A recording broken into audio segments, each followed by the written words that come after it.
নমস্কার, কেমন আছেন সবাই? আমি অনিন্দিতা। আমার আরেকটি নতুন ব্লগে আপনাদের স্বাগত জানাই। আজকে রবিবার, এখন সকাল 10টা বাজে। কাল রাতে আমার হাজব্যান্ড ছুটিতে এসেছে, তাই আজকে সকাল সকাল ও বাজার করে নিয়ে আসলো। মাটন রান্না করব, আর একটু মাছও নিয়ে আসছে আমাদের ছেলের জন্য। তাই সকাল সকালই রান্না বসিয়ে দিলাম আজকে।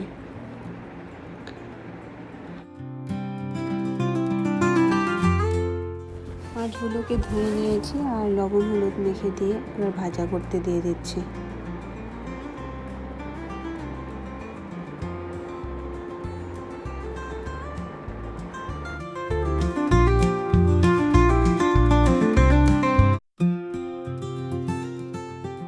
মাছগুলো ভাজা হতে হতে আমি এদিকে মাংসর জন্য পেঁয়াজ রসুন সব কেটে রেডি করে রেখে দেব।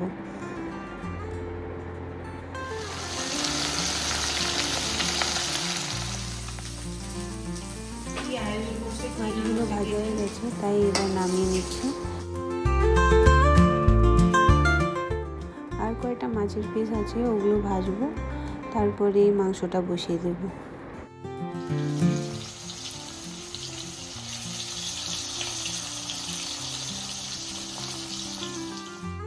মাছগুলোকে ভাজতে দিয়ে একবারটি ছেলেটাকে দেখতে আসলাম কি করছে। পাশের বাড়ি যে মাসিটা আছে উনি এসেছেন, আমার ছেলের সাথে খেলছে। মাসিটার না হাতে ব্যথা পেয়েছে, তাই কোলে নিতে পারছে না ভালো মতন। আর এই যে আমার বর এদিকে বসে গেম খেলছে, খুব ফোনে গেম খেলে আমার বর। সব রেডি করে নিয়েছি, এখন শুধু পেঁয়াজগুলোকে কেটে দিচ্ছি।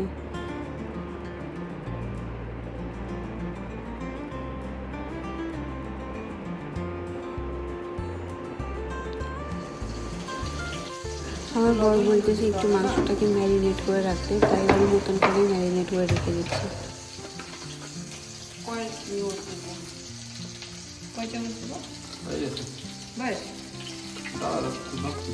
কম কম করে দাও, পরে লাগলে পরে দেওয়া যাবে, পরে তারপরে বেশি দিয়ে দিলে কিরকম লাগে না। রসুনটা দিয়ে দাও। আর ওই কিছু রসুন থেতো করে দিয়েছে, ওটাকে এবার দিয়ে দিচ্ছি। আর এখন হলো আদা থেতো করতে বসেছে। আমরা দুজন উপরে আছি আর মা ছেলেকে সামলাচ্ছে। মা বললো আজকে খাইয়েও দেবে ছেলেকে। জানেন, মার শরীরটা ভালো নয়, খুব জ্বর চলে আসছে হঠাৎ সকালবেলা, জানি না কি হলো। তাই সব রান্না আমাকেই করতে হবে, আবার নিচে রান্নাঘরে গিয়ে ভাত আর ডালও রান্না করতে হবে। মার জন্য একটা সবজিও রান্না করতে দেবো, ভাবছি কি রান্না করব দেখি। মা তো নিরামিষ খায়, মাংস তো খাবে না। এবার আমি আদাগুলোকেও দিয়ে দিচ্ছি।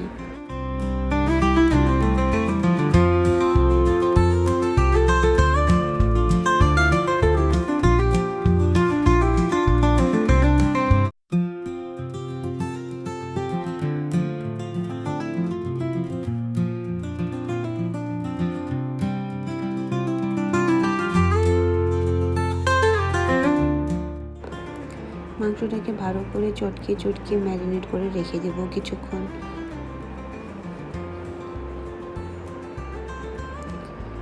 আর এদিকে লেজা আর মাছের পিস ছিল, ওগুলো ভাজা হয়ে গেছে। ও বললো একটু পেঁয়াজ, কাঁচা পেঁয়াজ আর লেবু দিয়ে খাবে, তাই তুলে নিচ্ছে। একটু বেশি ভাজা হয়ে গেছে জানেন। আমরা গল্প করতেছিলাম, গল্প করতে করতে দেখি এদিকে বেশি ভাজা হয়ে গেছে মাছের পিসগুলো। বলুন, এবার কড়াইটা পরিষ্কার করে এখানে মাংস বসিয়ে দিব।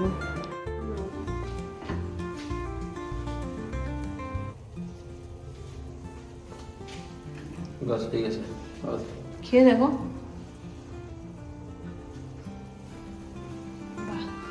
Sea food plate.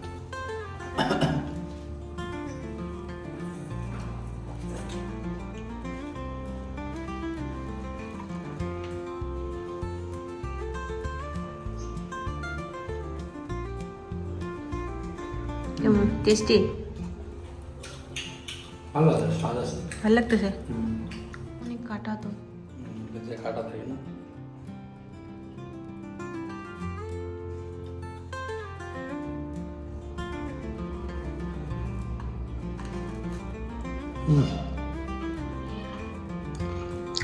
খালি পেঁয়াজ আসলো। বাঁচতে হবে।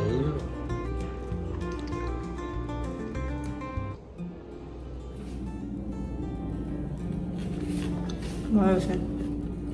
হয়ে গেছে তোমার খাওয়া দাওয়া রান্না করো। তুমি চলে যাবা? এবার মাংসটা বানাবো, তাই এবার কড়াইয়ের মধ্যে সর্ষের তেল দিয়ে দিলাম। ফোড়নে দিচ্ছি হলো 2 শুকনো লঙ্কা,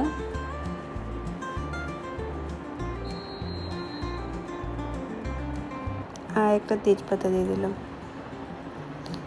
আর না কিছু চিনি দিয়ে দিচ্ছি। চিনি দিলে খুব সুন্দর রঙটা আসে মাংসর মধ্যে, আর খেতেও ভালো লাগে।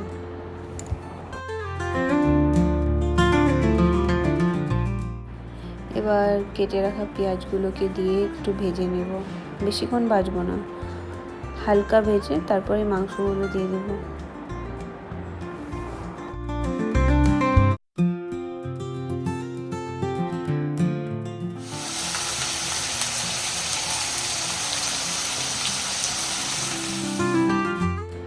এবার ম্যারিনেট করা মাংসগুলোকে দিয়ে দিচ্ছি।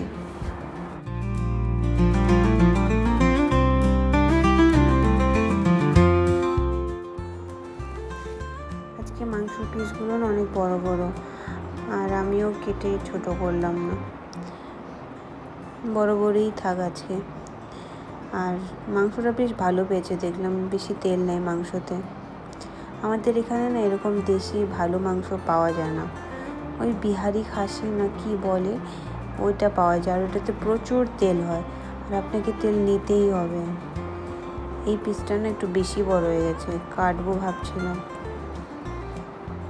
কিন্তু আমার বর বললো না কাটতে হবে না, এভাবেই থাক, ভালো লাগবে খেতে, ওর গলেই তো যাবে তেলটা, তাই রেখে দিলাম, আর কাটলাম না।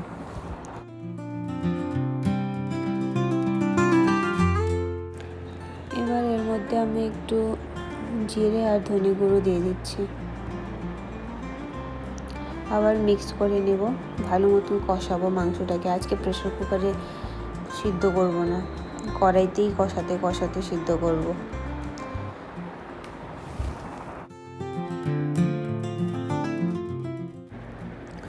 মাংসটা মশলার সাথে সুন্দর মিশে গিয়েছে, এবার এর মধ্যে আমি আলু আর টমেটো দিয়ে দিলাম।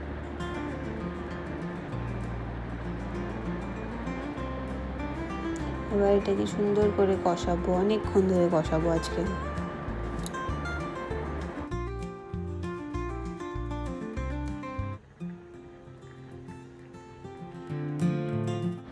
মাংসটা দেখতে কি সুন্দর লাগছে দেখুন, প্রায় কষা কষা হয়ে গেছে মাংসটা, একটুখানি জল দিয়ে দিলাম, আর মাংস থেকে না প্রচুর তেল বেরিয়েছে, দেখে তো ভালোই হবে মনে হচ্ছে।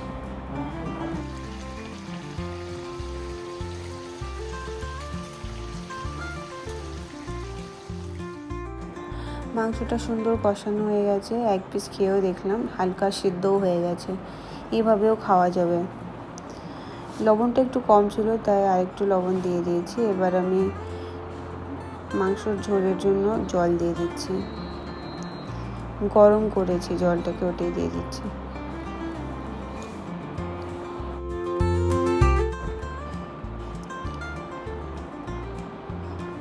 আলুগুলো না নামিয়ে রেখেছিলাম কষানোর সময়, আলুগুলো গলে যাচ্ছিলো, তাই এবার আমি ওটাই আলুগুলো দিয়ে দিলাম।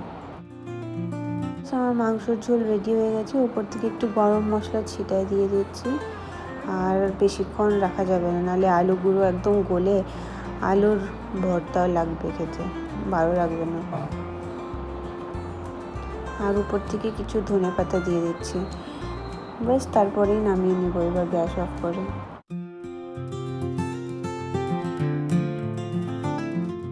সুন্দর লাগছে মাংসর ঝোলটা দেখুন, অনেক তেল ভাসছে উপরে।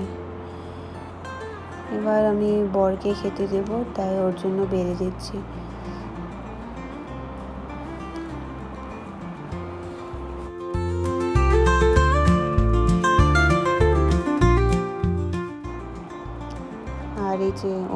মাংসর আলু।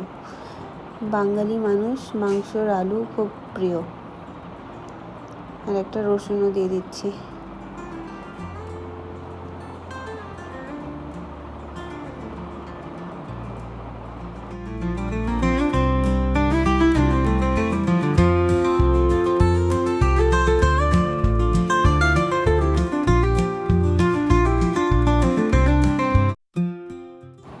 ওকে বললাম ডাল সবজি খেতে, ও ডাল সবজি কিছুই খাবে না। যেদিনকে মাংস রান্না হয় শুধু মাংস আর ভাত খেতেই ভালোবাসে, তাই ওটাই দিলাম। আর কিছু স্যালাড কেটে নিয়েছি পাশে, ওই লেবু শসা আর একটা পেঁয়াজ কেটে দিয়েছি।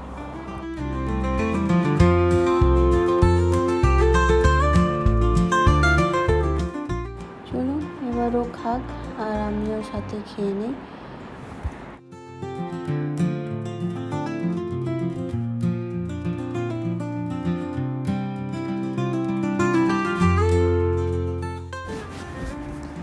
এখন বিকেল 6টার মতন বাজে। আমি আরও একটু পাশের মিষ্টির দোকানটায় যাব, তাই বেরিয়েছি। এই যে সুইট কর্নার, যে কোনো গরম মিষ্টি না।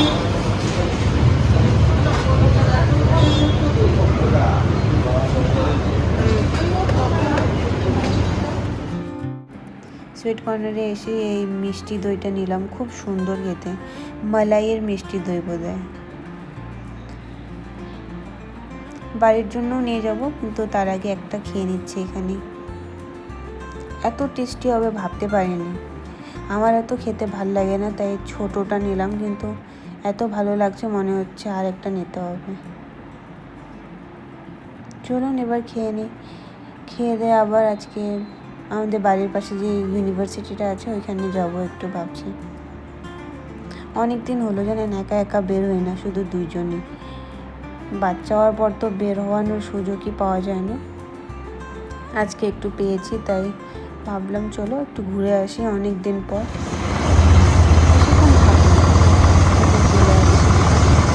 এই আওয়াজটা আমার এত রিল্যাক্সিং লাগে, এই পোকামাকড়ের আওয়াজগুলো ভালো লাগে না?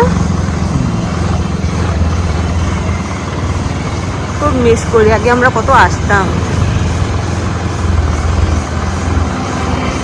এখানে ঢুকার সাথে সাথে একটা ঠান্ডা ঠান্ডা হাওয়া চলে যায় না? গাছপালা লাগানো আছে। খুব আসতাম জানেন, এখানে একটা খুব বড় মাঠ আছে, ওইখানে আমরা রানিং করতে আসতাম। কিন্তু এখন তো আর পসিবলই হয় না, বিয়ে হওয়ার পর তো এগুলো সব বন্ধ হয়ে গেছে।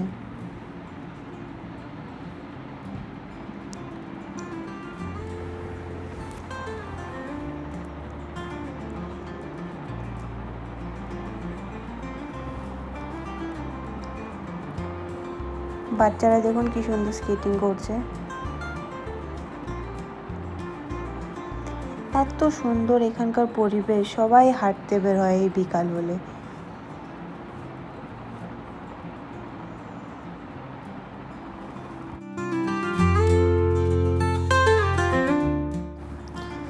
এই যে এই টার্নটা নেওয়ার পর পাশেই একটা অনেক বড় মাঠ আছে, ওই মাঠের পাশেই কিছুক্ষণ বসবো, আইসক্রিমটা খাবো, তারপর চলে যাবো। এক্ষুনি পড়ে যাচ্ছিলো জানেন, স্ট্যান্ডটা লাগিয়েই ঠিক করে।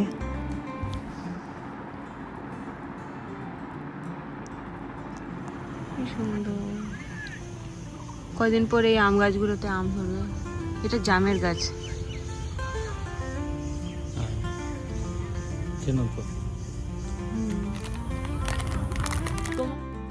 মিষ্টির দোকান থেকে এখানে আসার সময় স্যান্ডউইচ আইসক্রিমও নিয়ে আসছিলাম, তাই ওটাই খাচ্ছি। আমার এই স্যান্ডউইচ আইসক্রিম খেতে খুব ভালো লাগে, তাই যখনই পাই খাই। এখানে দুজন বসে কিছুক্ষণ গল্প করব আর তারপরে বাড়ি চলে যাব। চলুন আজকের ব্লগটাও এখানেই শেষ করছি। সবাই ভালো থাকবেন, সুস্থ থাকবেন। আবার দেখা হবে পরে আরেকটি ব্লগে।